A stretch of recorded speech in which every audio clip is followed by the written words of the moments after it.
গাজা এক ভয়াবহ বিপর্যয়ের নাম। ইসরায়েল গাজায় যে নির্মমতা দেখিয়েছে তা আগে কখনো দেখেনি বিশ্ব। বোমার আঘাতে পৃথিবীর বুক থেকে আজ নিশ্চিহ্ন গাজা। ইসরায়েলের বিরুদ্ধে প্রতিবাদে সোচ্চার বাংলাদেশ সহ সারা বিশ্ব। আমিও ইসরায়েলের এই বর্বরতার তীব্র প্রতিবাদ জানাই। কিন্তু এ কোন ধরনের প্রতিবাদ? কিছু মানুষ প্রতিবাদের নামে অরাজকতা শুরু করেছে। গুজব ছড়িয়ে বাটার শোরুম লুট করা হচ্ছে। তাদের মতে বাটা একটি ইহুদি কোম্পানি। আরে গাধার দল, বাটা কোনো ইহুদি কোম্পানি না। বাটা আজ থেকে 130 বছর আগে চেক প্রজাতন্ত্রে প্রতিষ্ঠিত হয়, আর এর বর্তমান হেডকোয়ার্টার সুইজারল্যান্ডে। শুধু তাই না, বাটার প্রতিষ্ঠাতা টমাস বাটা কোনো ধর্মই বিশ্বাস করত না। আরো মজার বিষয়, বাটার দোকান লুট করে সেই লুটের মাল বিক্রির জন্য ফেসবুকে পোস্ট দিয়ে আবার ধরাও খায়। এই হচ্ছে বোগদা বাঙালির অবস্থা। তারা এমন প্রতিষ্ঠান লুট করলো যার সাথে ইসরায়েল বা ইহুদির কোনো সম্পর্কই নেই। আবার সেই লুটের মাল বিক্রির জন্য পোস্ট দিল ফেসবুকে, যার মালিক ইহুদি। একেই কয় হুজুগে বাঙালি। অবস্থা এমন যে বাটাকে আনুষ্ঠানিক ঘোষণা দিয়ে বলতে হয়, আমরা কোনো ইসরায়েলি কোম্পানি নই। বাটার মতোই একই অবস্থা কেএফসির। রেস্টুরেন্টের যে সামনের অংশ তা তারা ভাঙচুর করছেন এবং এখানে শত শত জনতা কিন্তু এই ভাঙচুরে অংশ নিয়েছেন এবং ইসরায়েলি পণ্য আনতেছে, ইসরায়েলকে সাপোর্ট করতেছে। ইসরায়েলে এত কোত্থেকে পায় এরকম কয়েকটা প্রতিষ্ঠানের জন্য বারবার বলার পরেও কেএফসি বন্ধ হয় না। সিলেটের মাটিতে, শাহজালালের মাটিতে কেএফসি থাকতে পারে না, কোনোদিনও থাকতে পারে না। বাটার মতোই তাণ্ডব চালানো হয় কেএফসিতে। কিন্তু কেএফসি কোনো ইসরায়েলি প্রতিষ্ঠান না, আমেরিকান। আর এর প্রতিষ্ঠাতা কর্নেল স্যান্ডার্স কোনো ইহুদি না, তিনি ছিলেন কট্টর খ্রিস্টান। কিছু মানুষ নিজেদের স্বার্থে এসব ফেক নিউজ ছড়িয়ে ফায়দা তুলছে।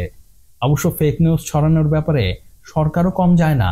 সরকারের আইটি সেল এই পোস্ট দিয়ে প্রচার শুরু করেছে 8 মাসে ডক্টর ইউনূস বাংলাদেশকে 113তম স্থান থেকে 47তম শক্তিশালী দেশে পরিণত করেছে।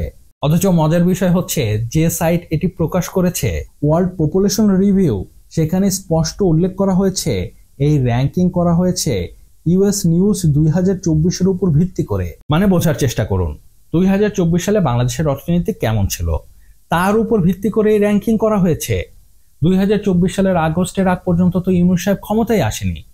তো এই র্যাঙ্কিং এর পেছনে ইউনূস সাহেবের বিন্দু মাত্র কোনো হাত নেই।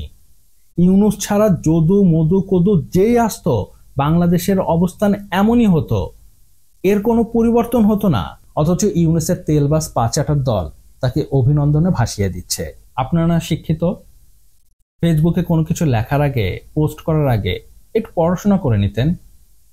আপনাদের কথা আর কি বলি, যেখানে এই ভাই সাহেব সরকারের প্রেস সেক্রেটারি নিজেই ভুয়া খবর প্রচার করেন।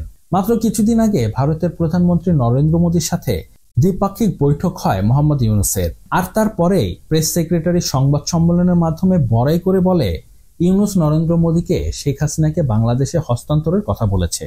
যেমন শেখ হাসিনার প্রত্যর্পণ বিষয়ে কথা হয়েছে, শেখ হাসিনা যে ওইখানে বসে অনেক ধরনের ইনসেন্ডিয়ারি কমেন্ট করছেন, সেগুলো বিষয়ে কথা হচ্ছে। অথচ ভারত বলছে এমন কিছু নাকি হয়নি। শুধু তাই না, ভারত থেকে স্পষ্ট বলা হয় বাংলাদেশের প্রেস সচিবের এমন মন্তব্য রাজনৈতিক উদ্দেশ্য প্রণোদিত ও দুষ্টুমিপূর্ণ। বুঝতে পারছেন এটি বাংলাদেশের জন্য কত বড় অপমানের? তারা বাংলাদেশের প্রধান উপদেষ্টার প্রেস সচিবের মন মানসিকতা, আচার আচরণ নিয়ে প্রশ্ন তুলছে, হাসছে। এটি শুধু তার না, পুরো বাংলাদেশের জন্য একটি অপমান। তো যাই হোক, এ ব্যাপারে আপনার কি মতামত তা আমাকে নিচে কমেন্টস করে জানাতে পারেন। আর হ্যাঁ, ভিডিওটি কেমন লাগলো তা অবশ্যই জানাবেন। আর সাবস্ক্রাইব করতে ভুলবেন না। আপনার একটি সাবস্ক্রাইব আমাকে অনেক বেশি উৎসাহিত করে নতুন নতুন কন্টেন্টের কোয়ালিটি ভিডিও তৈরি করার। ভালো থাকবেন, সুস্থ থাকবেন, ধন্যবাদ। আর হ্যাঁ, গুজবে কান দেবেন না।